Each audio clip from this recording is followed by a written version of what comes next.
Snack in. Okay, so we're going to pick up from where we left off yesterday. Yesterday we left off at, we talked about the bloody shirt. We talked about 16 to 1. For those of you that weren't here yesterday, 16 to 1 is the amount of silver to gold. Which political party wants free unlimited coinage of silver at 16 to 1? Populist, good. Okay. We talked about the Solid South. Which president is the first to break into the Solid South? Oh, what's his name? No, it's not FDR. It's not FDR. Let's look real quick. It's not Hoover. Nixon. Okay, let's look at the Solid South.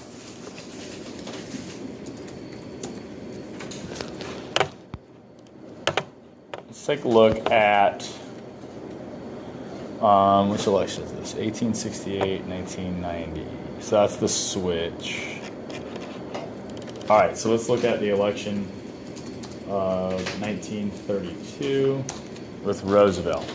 Well, he does break into this. No, he can't break into the Solid South because he is a Democrat, and the South votes Democratic.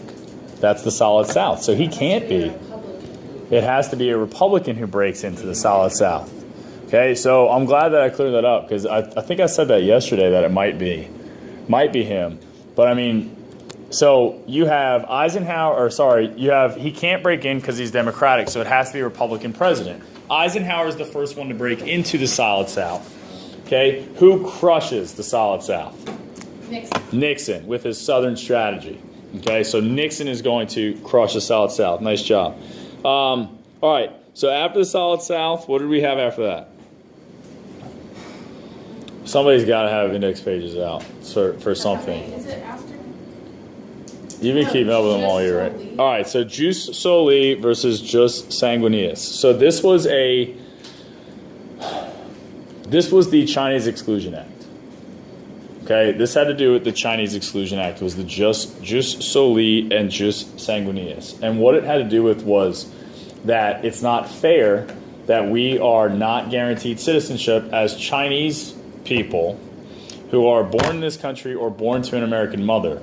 Jus Soli is born on the soil. Okay, Sanguineus is born to an American mother, to have American parents. Okay, so those two things were attached to the 14th Amendment to try to figure out, okay, are we citizens or not? And to this day, you can have Jus Soli or Jus Sanguineus citizenship. If you are born to an American mother on foreign soil, you can have dual citizenship. All right, Duffy, your mom's American, correct? Yeah. Okay, and so that's how you were born in Italy, but were you born on a military base? And you have dual citizenship, or you will have dual citizenship? No, I have to choose. You will have to choose. Yeah, I have to choose, or I can go to the Italian military and then. Is Italy forcing you to choose, or is America forcing you to choose? No. Okay, so the United States is forcing you to choose. So Are you an army for that? Yeah. that is so rude. Oh my We God. spent like 20 minutes during class. I know. Is that offensive to you? No, that's what they're called. Yeah. That's what they're called. Yeah, I That's know what what they're that. called. I was joking. Relax. Okay, calm down. God. Relax over there, McKinley. Okay. So after Jus Soli, Jus Sanguineus, everybody understand the difference between the two? One's soil, the other one is through birth. Okay. Next. $1 billion Congress. Good. $1 billion Congress. $1 billion Congress is the Congress that came in 1890. Okay, 1890. Who's president? Benjamin Harrison. Yes. Grover Cleveland, who is President of the United States from 1884 to 1888, had a surplus. He did not want to raise tariffs.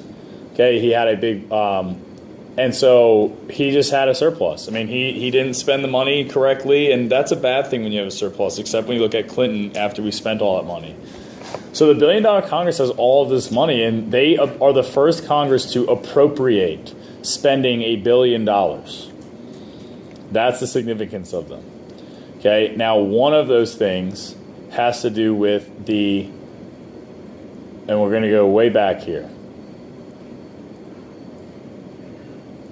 the Bland-Allison Act as well.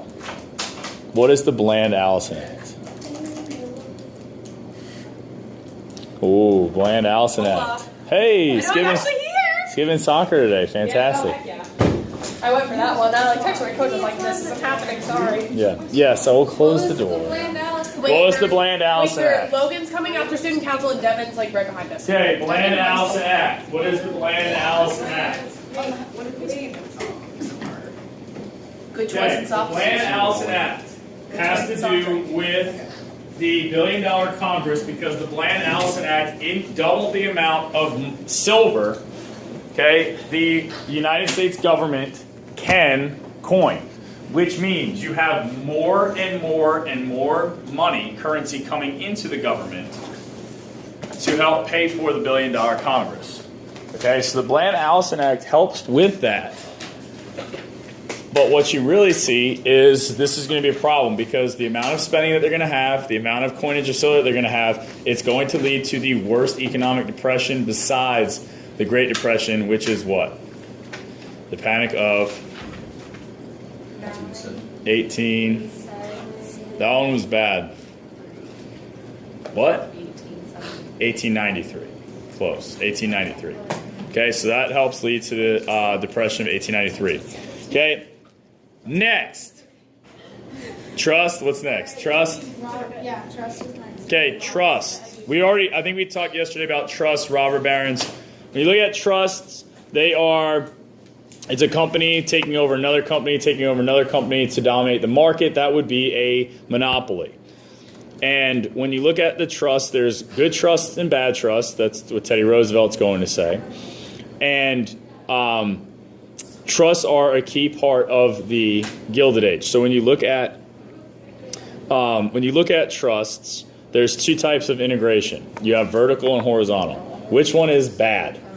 Horizontal. Oh my God. Horizontal is bad because you have one company inheriting all the other companies. Vertical is where you own from top to bottom. Okay, where you own from top to bottom. And so, which person is the bad guy? Horizontal integration. Carnegie's the good guy. Rockefeller's horizontal. Carnegie is vertical. Wait. Horizontal's bad, vertical's good. Horizontal's bad. That's a monopoly. Vertical is fine because you just own all the factors of production. Okay? Next. Shh. Scott. Listen, it happens.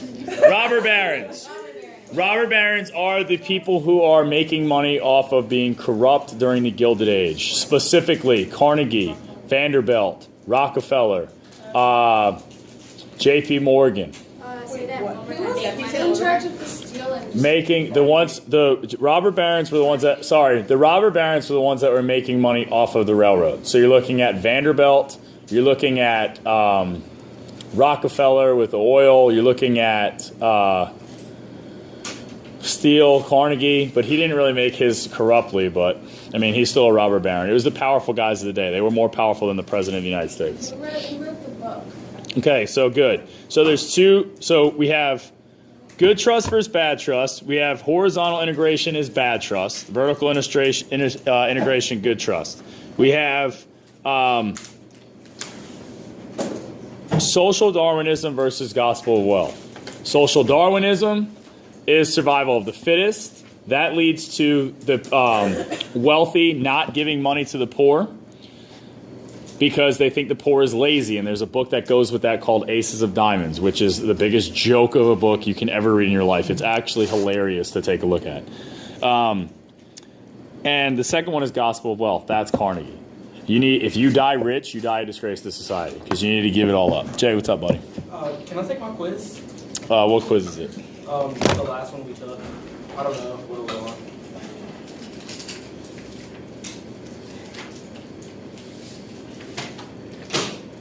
Dude, you gotta know what it is because I don't know what it is.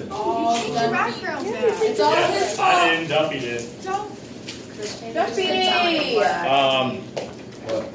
Tell you what, dude, I can't find it. Tomorrow after the test. Okay. Okay, I can't find it right now. Okay. Tomorrow after the test, buddy. Question: did you change the background of your computer? Yeah, Duffy changed to an Italian flag. I changed to Roosevelt.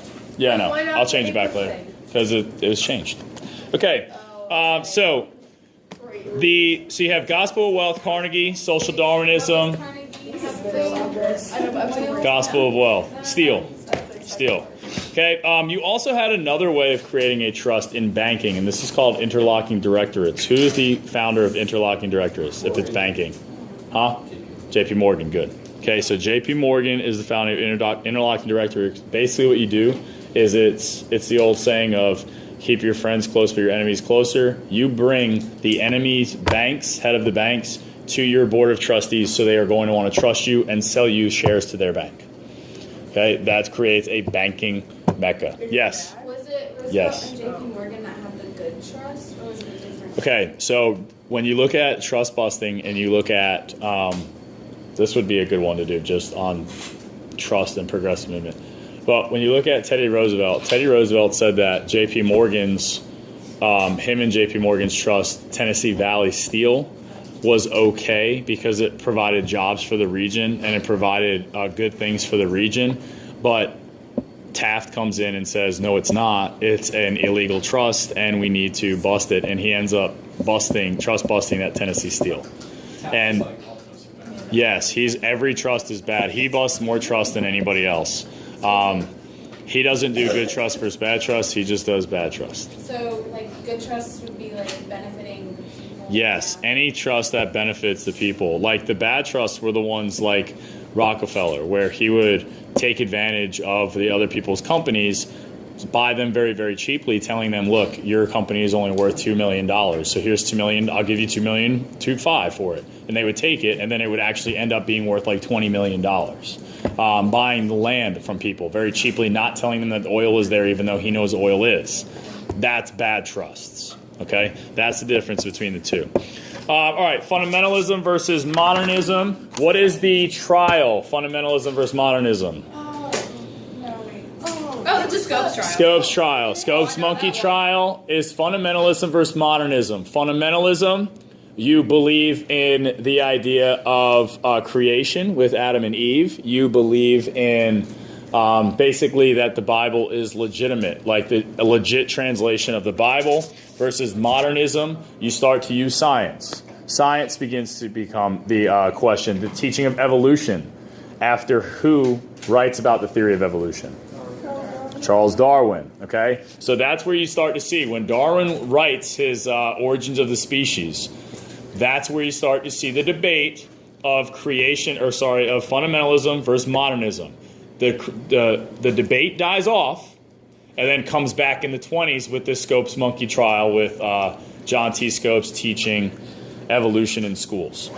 As a substitute teacher, by the way. It's like the only time a substitute has made headlines ever. Yes. Who's the guy who defended him and got looked like? All right, so let's talk about the Scopes monkey trial. We'll talk about the Scopes monkey trial real quick. We'll just do this kind of randomly today. So the Scopes monkey trial was during the 1920s, and it's one of the major topics of clashing, okay, where you have modernists versus fundamentalists. John T. Scopes teaches about evolution, the theory of evolution, in a Tennessee school, which was against the law at the time in the state of Tennessee. The prosecuting attorney who's going to go against John T. Scopes is William Jennings Bryan. Okay, William Jennings Bryan. And Clarence Darrow represents John T. Scopes, and he makes William Jennings Bryan look like a little biatch. Okay, he basically put William Jennings Bryan on the stand and called him out on every literal translation of the Bible. If you read the transcript, I read the transcript last year to my class because we had a little bit of time. Clarence Darrow was not messing around. Like, he went after every single little teeny tiny thing that was in the Bible that could be seen, that there's no way that it's possible. He called William Jennings Bryan out on it. Like, do you really believe that Jesus could take one fish and feed 1,000 people? And Clarence Darrow would say, yeah. Or William Jennings Bryan would say, yes, I do believe that. Or do you believe that... I forget the Adam and Eve one, where with her rib, like... Oh, she was made from Yeah, it took one rib from Adam and they created 8. Okay, yeah. So like that was the other one that he called her out on, and like that was another thing that he's like, well, I don't know if he necessarily took the rib for like literally and made her out of it or a sculptor out of it. So it makes him look like an idiot. But in the end, William Jennings Bryan wins, but his faith was questioned, and he ends up dying finally in 1924 due to a broken heart and embarrassment. Oh God, William Jennings Bryan. So his cross of gold. William Jennings Bryan is the Henry Clay of the later 18th century. He ran. He was Secretary of State and quit. He was Secretary of State and quit because he couldn't handle all the stuff that was going on in was it Japan? Yeah, he was Woodrow Wilson's Secretary of State, and he couldn't handle the stuff that was going on. So he's like, I'm done. I can't do this. So he leaves. He did the Cross of Gold speech that advocated for the free and unlimited coinage of silver in the election of 1896 that I hope you study because we didn't talk about because I told you go screw yourself that day. Yeah, you did. Yeah, and and then yeah. Mm-hmm. Watch that be the wait, where's the wood? Here we go. Yeah, I told you. A part of me is hoping that is it, just to That'd be teach so you a rude. lesson. That would be horrible. Yeah. Well, true, but maybe there'll be a nice curve. You guys will be fine. You'll be fine. You know enough about economics, you can BS it. President that you're happy that Zachary Taylor. Everybody's happy Zachary Taylor dies because now the Compromise of 1850 can pass. All right, so yeah, so William Jennings Bryan runs like 3 times. He loses every time. Then finally he meets his demise after that. So next, talented 10th. Talented 10th is W.E.B. Du Bois's idea of civil rights. Wait, and then Booker T. Washington was the palm of the hand. Yes, the 5 fingers of separation. Okay, so which one was like they were opposites, right? Or like they wanted the same thing, but it was like they were going about it in a different way. Like Who wanted the practical stuff and who wanted like the higher education? yeah. Okay, W.E.B. Du Bois's education, that's the talented 10th. That the talented 10% of the African American population should go to college and then integrate into white society to basically benefit white society. And if the whites can see that blacks can be treated equally intellectually, then segregation and all this other stuff will end. Booker T. Washington is the opposite. And Booker T. Washington's speech that you need to know, which I will guarantee will come up as either a multiple choice, a short answer, or a free response or a document on DBQ, is the Atlanta Compromise speech, where he creates his 5 fingers of separation, and he says that we need to each be economically independent so that the whites will look to us later on when we conquer the specialized area. Okay, he also creates the Tuskegee Institute, which was a black-only college. Okay, where it promotes science and education. I mean, Booker T. Washington promotes economic independence. W.B. Du Bois, economic interdependence, I guess. Yeah. So the Atlanta Compromise was the Booker. Was Booker T. Washington's speech. Awesome speech. There's actually a video of it online, which is actually pretty cool. Yeah. Who made fun of the others like Who, what? didn't Du Bois call Oh. Yeah, Booker T. Washington called W.B. Du Bois Uncle Tom. Okay. Uncle Tom, which means he's the one that, and Uncle Tom is somebody who is basically a white sympathizer during slave time. It was somebody who was used as a slave driver. It was a black who was used as a slave driver against slaves. It was basically somebody who went against blacks. So he could call him an Uncle Tom because he wanted integration versus being alone. It's similar to Malcolm X calling MLK an Uncle Tom who gets money from the white man to be nonviolent, which is one of my favorite lines ever, by the way. It's such a good line. Such a good line. Okay, so here is the Atlanta Compromise speech. If I can type. Is actually on here, and I think it's recorded. I think it's recorded. I hope so.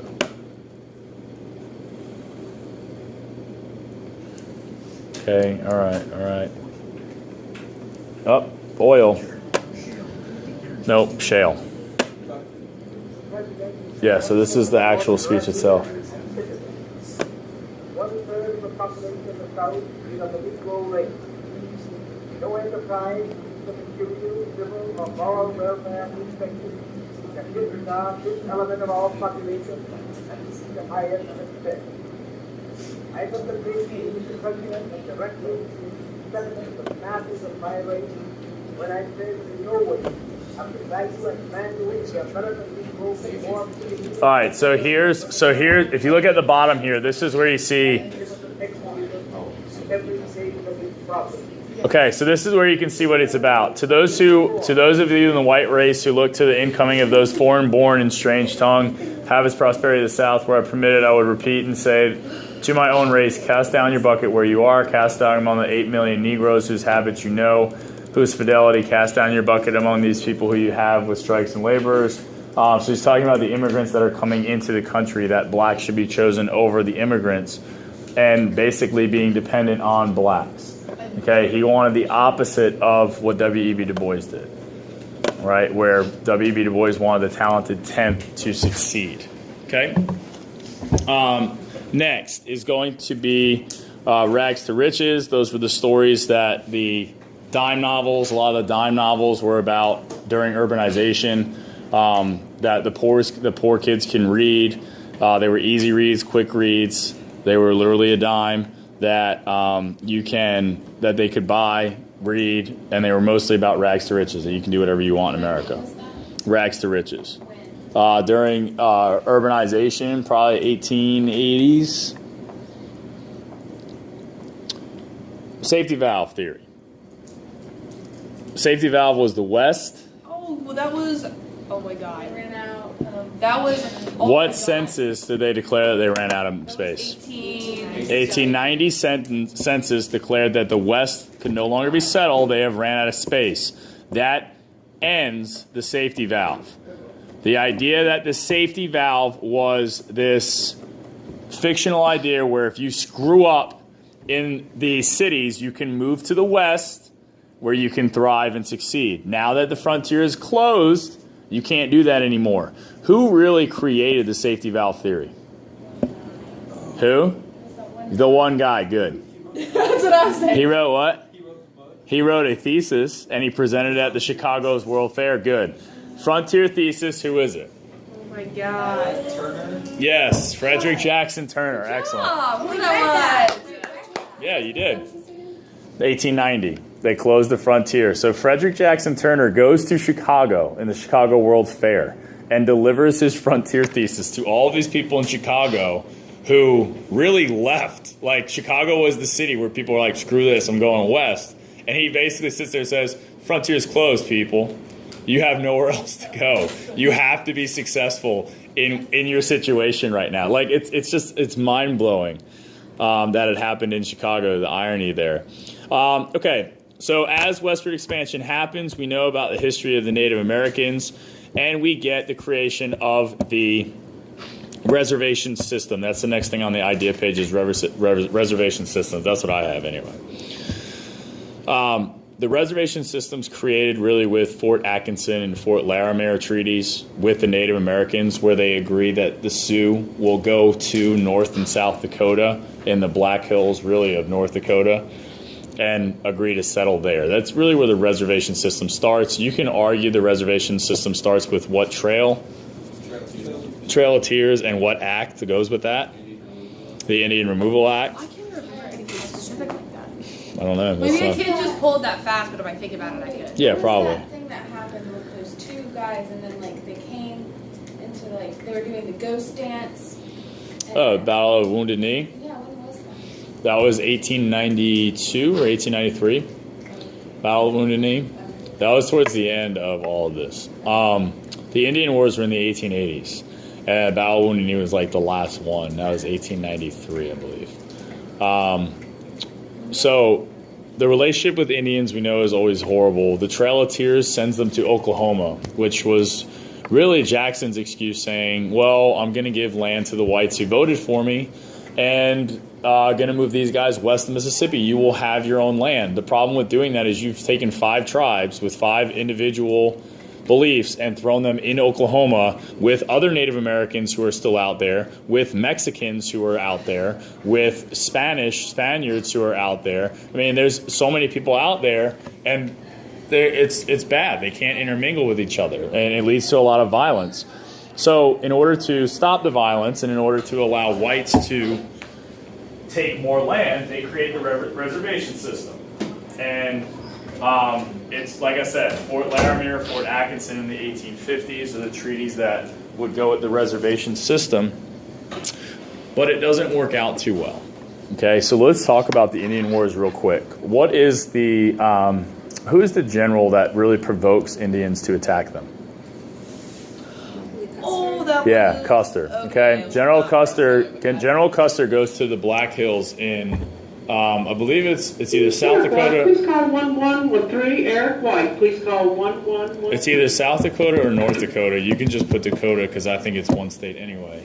But they go to the Black Hills and they find out that gold is there, and so they want to move the Sioux tribe back even further. And Custer really made it up. There was no gold there. Custer went on an experiment on a exploration out there and said he found gold. There was no gold there. He didn't find any. It was an excuse to get more Sioux tribe members further north. And when he does that, it leads to, it's not Sandy Creek. It's, what is it? Wounded Knee, Bull Run. No, it can't be Bull Run. That's Manassas. I remember reading Battle of Thebes today, but that's not it. No, that's not it. That's a good one, though.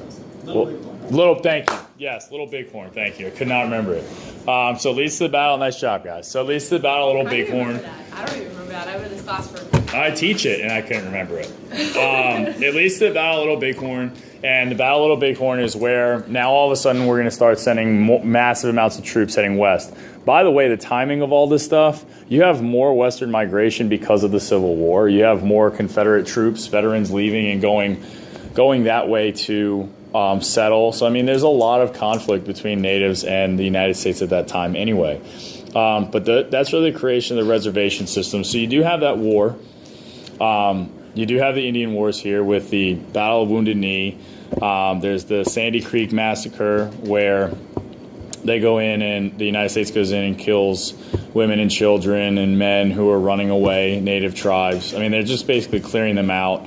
You have the hunting expeditions with Buffalo Bill on a train. I mean, and that's why the Indians can't stop any of this. Everything's on the train. I mean, you can't do anything. If you kill every single person, there's a train load of more soldiers coming to kill you. And that's the problem, and what's sad about the Native Americans is they just can't do anything about it, even if their technology is caught up. Chief Joseph is with what tribe? From Oregon, and they are forced to march to Washington, and they're trying to get to Canada, and then they're forced to relocate all the way down to Kansas. Nez Perce. Okay, it's the Nez Perce tribe. I was going to say that. And Chief Joseph from the Nez Perce, he actually ends the Indian Wars by saying, I'm tired, my heart aches for my brethren, but we need to stop fighting, and we just need to do what they want. And that becomes a rallying cry for the natives to basically kind of give up. See that one, like, kind of really sad story? Yes. He gave a huge... He wrote this letter and sent it to, like, other Indian tribes to just... I mean, stop. I forget what... There's, like, I think it's actually called the Second Trail of Tears, where the Nez Perce are sent from Montana to Kansas, and it's longer than the Trail of Tears was. They didn't die. Not as many died, but it was just as bad. I mean, it was really bad. I hate talking about it. It makes me so depressed. Talking about the civil rights movement and the treatment of Native Americans in the United States. I hate it. Hate it. All right. Moving on. Let's look at... What do you have next? Sub-treasury. Skip it. Okay, here we go. Good. Let's talk about imperialism. Okay? The creation of imperialism is the idea of big navy. Okay? Who writes the book for imperialism? SOS. Duffy knows it. He's out. Is it the one with the green captain? Is he a captain in his name? Probably. You don't know? No, I'm sure he was a captain. He writes the influence of the sea power on the history of the world from... I have no idea. Ah! Alfred T. Mahan. I told you he knew it. Alfred T. Mahan. Alfred T. Mahan. That's not who I was thinking. That is, he writes the influence of sea power in the world's history. That is the creation of basic imperialism for the United And States. that led to the Argentina thing. What? Where they had a navy and they sent it to the West Oh, I Coast. put imperialism and impressment of soldiers together, so I was really... Yes, that led to God. What is that called? Dear God, I saw this thing do. Influence of the sea power on America history or world history, and then there's like a date to it. If you just say the influence of sea power on the world, you'll get credit. But it's Alfred T. Mahan. He's really the creation of imperialism. That mixed with, like, when countries read that, they start getting a big navy. Okay, the big navy. Increasing, if you control the seas, you control the world, much like Britain did. If you look at the world powers, Britain, Portugal, Spain, when they were all world powers. Andy, I'm recording it today. I'll put it on YouTube. It's just black, though. There's no, like... That's fine. Yeah, I'm going to try it out later on. Alright, bye guys. See ya. Bye. Okay, so when you look at big navy and imperialism, Mahan's the guy you need to know. That mixed with the Berlin Conference. Okay, what does the Berlin Conference do? Splits up Africa. And everybody's getting a piece of Africa. All the major European countries are getting a piece of Africa, and the United States is not getting nothing. Okay, those are two huge causes of imperialism.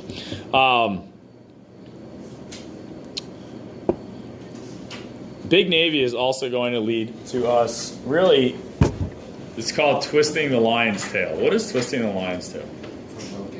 Provoking who? United States. No, not the United States. England. Okay, I believe it's us promoting England, if I'm correct. Yeah. Because they're going to The lion stop. had a crown, I remember it. Yeah, the lion had a crown, and we were twisting the lion's tail. Yeah, because isn't the national anthem? Yeah, it's a lion. Let's see, where's the twisting the lion tail? It's And right then here. it's petting the bald eagle. Yeah, and then it's petting the bald eagle. So we fight over Samoa with Germany. That's imperialism. The Italians are lynched. Chile in the United States, it was Chile, the Valparaiso incident, Duffy, that you were talking about. Yes, like multiple times. Where's the twisting? Oh, here it is. Oh, so twisting. All right, so twisting the lion's tail is Britain has a better navy than us. They technically have a better army than we do at this point in time.